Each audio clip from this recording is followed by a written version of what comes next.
Assalamualaikum warahmatullahi wabarakatuh. Perkenalkan, nama saya Reza Mukodompit. Baik, di sini saya akan mempresentasikan makalah saya, struktur dan fungsi tumbuhan, yaitu buah tomat. Nah, seperti yang kita ketahui bersama bahwasanya tumbuhan yang lengkap yaitu terdiri dari beberapa organ, yaitu yang pertama daun, batang, akar, bunga, dan buah biji. Buah maksudnya buah dan biji. Yang pertama ada akar. Akar pada umumnya terletak di dalam tanah. Dan karena letak akar ada di dalam tanah, maka ada fungsi dari akar ini, yaitu yang pertama menyerap dan mengangkut air. Dan yang kedua memperkuat berdirinya batang. Dan yang ketiga ada tempat cadangan makanan. Dan yang keempat terakhir membantu pernafasan. Dan adapun fungsi bagian akar, yang pertama ada epidermis sebagai pelindung jaringan di bawahnya. Terus yang kedua ada korteks sebagai tempat cadangan makanan. Yang ketiga ada endodermis, yaitu menyeleksi air yang masuk ke xilem. Yang keempat ada floem untuk mengangkut hasil fotosintesis. Dan yang terakhir ada xilem untuk mengangkut air. Itu fungsi daripada akar ya. Selanjutnya ada batang. Ya, batang terletak di antara akar dan daun. Adapun fungsi dari akar ini, yaitu yang pertama ada menghubungkan antara akar dan daun. Dan yang kedua ada menegakkan tumbuhan. Nah, fungsi daripada akar ini yaitu epidermis berfungsi sebagai pelindung. Kedua ada floem mengangkut hasil fotosintesis. Tiga, xilem mengangkut air. Terus yang keempat ada cambium berfungsi untuk memperbesar diameter batang. Di sini sudah ada struktur bagian batang. Jadi teman-teman bisa lihat. Nah, selanjutnya ada daun.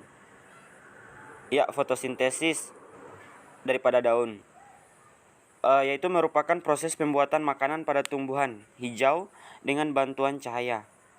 Terus ada bahannya yaitu karbon dioksida dan air yang menghasilkan oksigen dan karbohidrat. Terus ada faktor yang mempengaruhi fotosintesis. Yang pertama ada air berfungsi untuk membuka stomata. Semakin banyak air maka fotosintesis akan semakin cepat pertumbuhan ya. Terus yang kedua ada karbon dioksida. Semakin banyak CO2, fotosintesis makin cepat. Terus yang klorofil berfungsi untuk menyerap cahaya akar dan daun. Dan yang kedua ada menegakkan tumbuhan. Nah, fungsi daripada akar ini yaitu epidermis berfungsi sebagai pelindung. Kedua ada floem mengangkut hasil fotosintesis. Tiga, xilem mengangkut air. Terus yang keempat ada cambium berfungsi untuk memperbesar diameter batang. Di sini sudah ada struktur bagian batang. Jadi teman-teman bisa lihat. Nah, selanjutnya ada daun. Ya, fotosintesis daripada daun, yaitu merupakan proses pembuatan makanan pada tumbuhan hijau dengan bantuan cahaya. Terus ada bahannya yaitu karbon dioksida dan air yang menghasilkan oksigen dan karbohidrat. Terus ada faktor yang mempengaruhi fotosintesis. Yang pertama ada air berfungsi untuk membuka stomata. Semakin banyak air maka fotosintesis akan semakin cepat pertumbuhan ya. Terus yang kedua ada karbon dioksida. Semakin banyak CO2, fotosintesis makin cepat. Terus yang klorofil berfungsi untuk menyerap cahaya. Ya, semakin banyak fotosintesis maka semakin cepat. Terus yang keempat ada suhu. Terakhir, mempengaruhi kerja enzim fotosintesis dengan suhu minimal 5 Celcius. Tapi jika terlalu tinggi dapat merusak enzim. Yang terus selanjutnya ada pertumbuhan buah. Pertumbuhan buah ditentukan oleh 3 proses. Yang pertama ada pembelahan sel, pembesaran sel, dan perkembangan parenkim menjadi aerenkim. Ya, tapi tidak umum. Selanjutnya ada manfaat buah tomat. Ya, buah tomat mengandung antioksidan alami bernama lycopene. Zat ini dapat membantu memerangi efek radikal bebas penyebab kanker.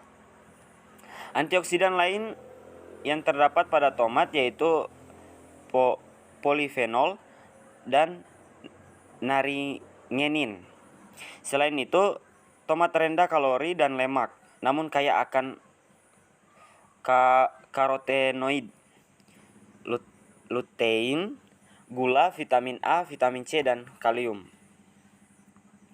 Ya, mungkin sampai di sini saja dulu presentasi dari saya.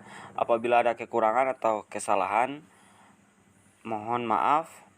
Ya, wabillahi taufiq wa hidayah. Wassalamualaikum warahmatullahi wabarakatuh.